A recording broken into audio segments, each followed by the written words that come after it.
Hello student, कैसे हैं आप लोग। स्वागत है आप सभी का RH स्टडी जोन में। मैं मोहम्मद अदनान। आज हम लोग आ गए हैं अकाउंटेंसी के चैप्टर NPO के पार्ट 4 पर, जिसमें हम इनकम एंड एक्सपेंडिचर अकाउंट के बारे में जानेंगे। जैसा कि आप सभी ने हमारी पिछली वीडियो में पढ़ा था कि रिसीव एंड पेमेंट अकाउंट क्या होता है। रिसीव एंड पेमेंट अकाउंट जैसा कि उसमें हम रिकॉर्ड करते थे सभी ट्रांजेक्शन, वो कैश बेसिस पर रिकॉर्ड करते थे। किसी साल के अंदर, एक साल के अंदर पूरा जो जितना भी कैश आता था वो रिकॉर्ड करते थे और जितना भी कैश जाता था हम वो रिकॉर्ड करते थे। अब इसमें हम रिकॉर्ड करेंगे इनकम एंड एक्सपेंडिचर अकाउंट में कि इस साल का कैश कितना गया और इस साल का कैश कितना आया। इसे हम अगली वीडियो में जानेंगे कि हम इसे किस तरह से प्रिपेयर करते हैं। आज की वीडियो में हम जानते हैं इसके कुछ आइटम होते हैं, उसका ट्रीटमेंट हम इनकम एंड एक्सपेंडिचर अकाउंट में किस तरह से करते हैं। आइए जानते हैं। जैसा कि फर्स्ट एंट्रेंस फीस और एडमिशन फीस। एंट्रेंस फीस और एडमिशन फीस क्या होती है? जब कभी आप किसी NPO में एडमिशन लेने जाएंगे तो आपको एडमिशन के तौर पर एक फीस देनी पड़ती है, वो जो कि वो किसी भी NPO के लिए इनकम का जरिया होता है। यह हम दिखाएंगे इनकम एंड एक्सपेंडिचर अकाउंट के इनकम साइड में। Second is life membership fees. जैसा कि आपने इसमें देखा लाइफ मींस लाइफ टाइम। अब जैसा कि किसी NPO ने लाइफ मेंबरशिप फीस के तौर पर अमाउंट रिसीव की, अब हम जैसा कि लाइफ मेंबरशिप मतलब लाइफ टाइम, अब वो NPO उस बंदे को लाइफ टाइम अपनी सर्विसेज प्रोवाइड कराएगी। ये हमारा कैपिटल नेचर का है, इसी वजह से ये हम बैलेंस शीट की लायबिलिटी साइड में शो करेंगे। Third is special receipt. आप खुद ही समझ गए होंगे, स्पेशल किसी स्पेशल चीज के लिए पैसा मिला है वो हम स्पेशल रिसीप्ट में डालेंगे। जैसे कि आपने देखा होगा मंदिर में भंडारे होते हैं, उन भंडारों के लिए जो चंदा उन्हें मिला होगा वो हम स्पेशल रिसीप्ट में डालेंगे। स्पेशल रिसीप्ट का ट्रीटमेंट हम किस तरह से करेंगे जानते हैं। जैसा कि मान लीजिए आपको 1000 रुपीज स्पेशल रिसीप्ट के तौर पर रिसीव हुए। अब मान लीजिए इसका 800 एक्सपेंसेस हो गए। मान लीजिए भंडारा कराया तो उसमें छोले पूड़ी कुछ भी करा दिया, उसके खाने के खर्चे हो गए। अब ये 200 रुपीज बचते हैं आपके पास। इस 200 रुपीज को हम इनकम एंड एक्सपेंडिचर अकाउंट के इनकम साइड में शो करेंगे। डोनेशन दो तरह की होती है, जनरल डोनेशन और स्पेसिफिक डोनेशन। जनरल डोनेशन क्या होती है? The donation in which the donor does not specify any condition for its use.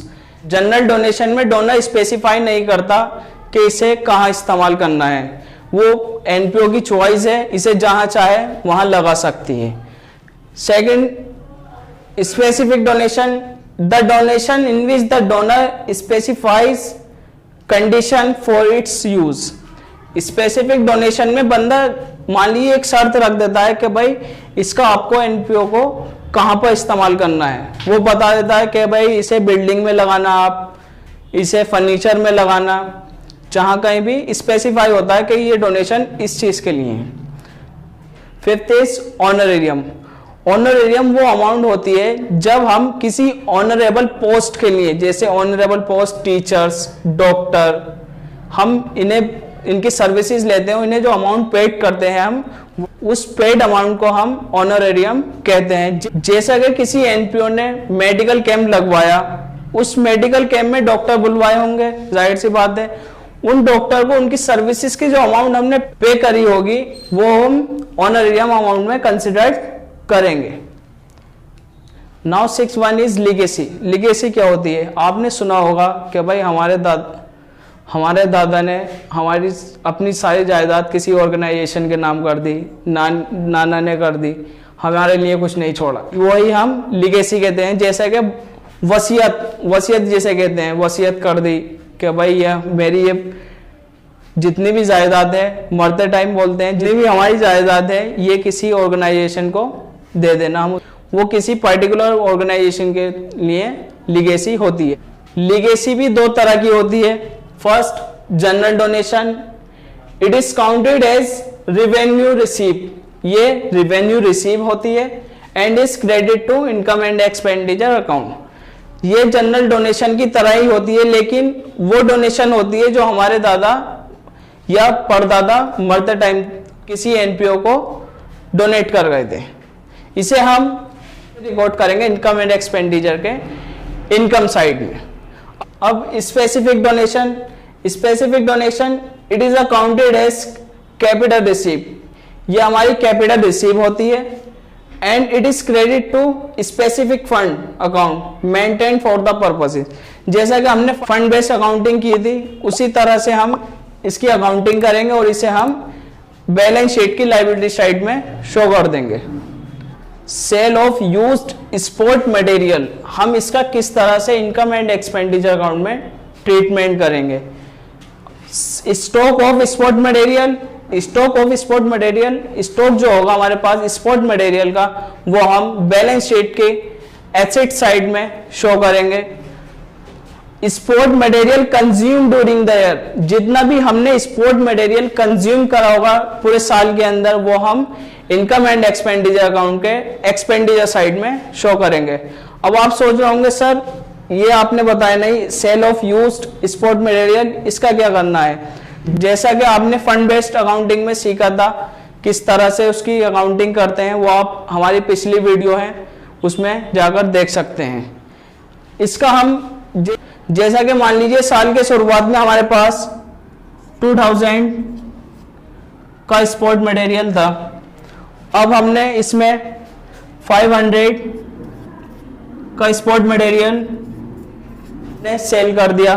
अब हमारे पास कितने का बचा, 1500।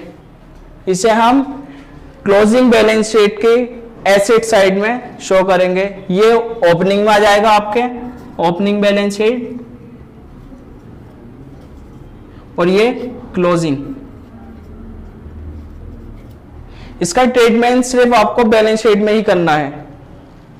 अब मान लीजिए एक कंडीशन और आ जाती है, वो जो आपने स्पोर्ट मटेरियल सेल किया है, अब उसमें नुकसान भी हो सकता है और फायदा भी हो सकता है। मान लीजिए आपने जो स्पोर्ट मटेरियल सेल किया है उसकी बुक वैल्यू 1000 है और आपने वो सेल कितना कर दिया, मान लीजिए आपने 1100 का वो सेल कर दिया। इसमें प्रॉफिट कितने का हुआ, इसमें 100 का प्रॉफिट हुआ। इस 100 को हम दिखाएंगे इनकम एंड एक्सपेंडिचर अकाउंट के इनकम साइड में।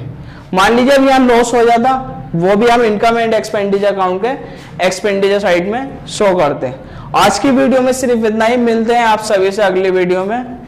थैंक्स।